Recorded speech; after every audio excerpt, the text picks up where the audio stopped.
नमस्कार, आदाब, सत श्री अकाल। मैं हूँ राकेश तारा, लेके आया हूँ डीडीसी इलेक्शन जिस तरह से चल रहे हैं। अगर बात की जाए तो हर कैंडिडेट इस समय जो है मेहनत कर रहा है, लेकिन बात की जाए हमारे एसीआर रिटायर्ड, अगर बात की जाए तो इन्होंने डिपार्टमेंट में भी रह के लोगों के काम किए हैं। जी हाँ, अगर बात की जाए तो खासकर थन्ना मंडी में एसडीएम भी रहे और इन्होंने लोगों के काम किए। और बात की जाए तो जिस तरह से इनका काम करने का तरीका है, ये ग्राउंड पे जुड़े हुए हैं, ये एडमिनिस्ट्रेशन के बीच भी रहे हैं। इन्हें पता है कि कौन सी चीज़ पब्लिक तक पहुंचनी चाहिए और कौन सी चीज़ पहुंचती है और किस प्रकार लोगों को जो है मुहैया करवाई जाएगी। जी हाँ, हमेशा जो है अपनी अपनी पार्टी जो है अपना मशहूर रखती है, लेकिन अगर बात की जाए तो कांग्रेस की तो उन्होंने एक दिग्गज नेता को उतारा है। खासकर बात करें तो इनके घर से चेयरमैन भी इनकी बहुत जीते हुए हैं। उन्होंने भी, लोगों ने भी बड़ी मतदान से उनको विजय करवाया था।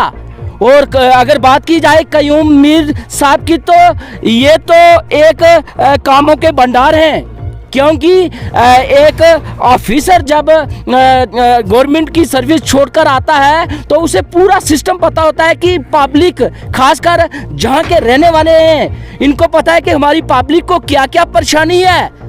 इन्हें नौकरी नहीं चाहिए, इन्हें पानी, बिजली, रोड और जो छोटे मसले हैं उन पर इन्हें काम चाहिए। जी सर, अगर बात की जाए तो जिस तरह से पार्टी ने मैंडेट दिया और लोग, आपके दिग्गज लोग आपके साथ चल रहे हैं, आपका करने का, काम करने का तरीका ही कुछ अलग है, क्या कहेंगे?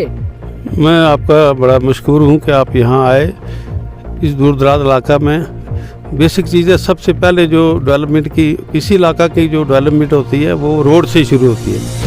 तो रोड की आप हालत देखिए, यहाँ पानी की हालत देखिए, बिजली की हालत देखिए, रास्ते जो हैं वो अरबों रुपया आया लेकिन पता नहीं कहाँ गया, ग्राउंड पर कोई नज़र नहीं आता। मैं जहाँ भी गया हूँ लोग बहुत परेशानी की हालत में हैं। कहीं लोग ऐसे हैं जो जिनके पास खाने की 2 टाइम की रोटी नहीं है और वो उनको APL के खाते में रखा गया हुआ है।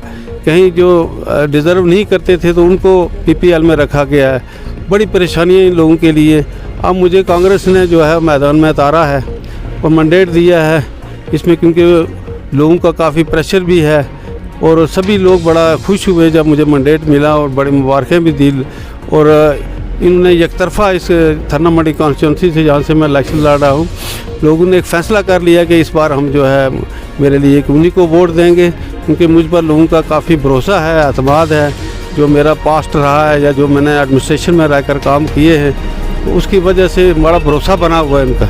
तो मैं भी इनके भरोसे को या इनकी जो उम्मीदों को कभी इनको मायूस नहीं होने दूंगा और दिन रात इंशाल्लाह इनके लिए जो है जान की बाजी लगाऊंगा। इस इलाका की तामीर और तरक्की में एक अहम रोल अदा करूंगा और इनकी जो ग्रेवेंसेस हैं, जो इनकी मुश्किलात हैं, उनको कम करने की कोशिश करूंगा। तो मेरा इन लोगों से यही है कि भाई इस बार सभी जो है मुझे वोट भी और सपोर्ट भी करें, वोट भी दें, और ताकि हम सब मिलजुल कर इस इलाका की तामीर और तरक्की में जो है इसको, इस इलाका की शान बढ़ाएं। क्योंकि इस इलाका जो भी आया उसने वोट लिए और 6 साल फिर इस इलाका की तरफ देखा नहीं, और 6 साल के बाद फिर आकर फिर कभी कोई ज़ात पात का नारा लगाता है, कभी कोई और नारा लगाता है, तो कभी किसी और मकसद में वो पड़ जाते हैं। अपना मतलब निकालने के लिए लोगों की भलाई का नहीं सोचते, लोगों की जो मुश्किलात है उनका अजाला नहीं करते। तो इस बार लोगों ने ही फैसला कर दिया, कोई पार्टी पॉलिटिक्स नहीं, कोई ज़ात पात नहीं, सभी एक प्लेटफार्म पर इकट्ठे होकर मेरे साथ जुड़ गए हैं। और इंशाअल्लाह हमारी जो है बारी अक्सरियत के साथ जीत होगी और सभी मिलजुल कर हम इस इलाका की शान को बढ़ाएंगे, तामीर और तरक्की में जो है अहम रोल अदा करेंगे। मीर साहब, जिस तरह से SDM यहाँ आप थन्ना मंडी में रहे और ख़ासकर आपने लोगों के जो मिसाइल हैं आपने, आपके मन में है और आप जानते हैं कि खासकर इस थन्ना मंडी के एरिया में किस किस चीज़ की प्रॉब्लम है। मेरा बचपन से ये मकसद रहा कि मैं अपने लोगों की, गरीब गुरबा की परवरिश करूं, लोगों की मदद करूं, मसाइल हल करूं। स्टूडेंट लाइफ में भी जब मैं सर्विस में आ गया तो मैंने कभी अपने आप को नहीं समझा कि मैं बड़ा मजिस्ट्रेट हूँ, मैं ऑफिसर हूँ, कुर्सी पर बैठा हूँ, बल्कि मेरी ये ख्वाहिश रही, तमन्ना रही, अगर कोई गेट से, मैंने कभी अपने जो गेट होता था, दरवाज़ा जो होता था, उस पर कभी पर्दा मैंने नहीं लगाया। क्योंकि कई लोग आते हैं उनको अंदर नहीं आने दिया जाता, बाहर खड़े रहते हैं जो गरीब गुरबा जो बेसहारा लोग हैं। तो मैं अंदर से भी नज़र रखता था, जब बाहर जाता था देखता था कोई साहिल बैठा है उसको पूछना, और किसी को डीसी साहब के साथ काम है पकड़ कर ले जाना, खुद वहाँ से काम कराना। मेरे पास काम है तो मैंने खुद करना। तो मुझे इनके साथ में बड़ी एक हमदर्दी थी। ये कुदरत की तरफ से मेरे जहन में एक चीज़ बनी हुई है कि यहाँ गरीब है, उसका कोई मज़हब नहीं है, उसका कोई ज़ात नहीं है, कोई बरादरी नहीं है। गरीब को उसकी जो माली हालत को ऊपर करना है, उसको जो है अब वो पावर्टी लाइन लाना है, उसकी मदद करनी है ताकि वो भी अच्छी ज़िंदगी अपने परिवार को बच्चों को पढ़ा सके, तरक्की कर सके। यहाँ तो ऐसे ऐसे मसले हैं कि गरीब तर बनता जा रहा है, अमीर जो है अमीर तर बनता जा रहा है, कुमा परवरी है। तो हमारे यहाँ इन लोगों का बड़ा इस्तेसाल हुआ है।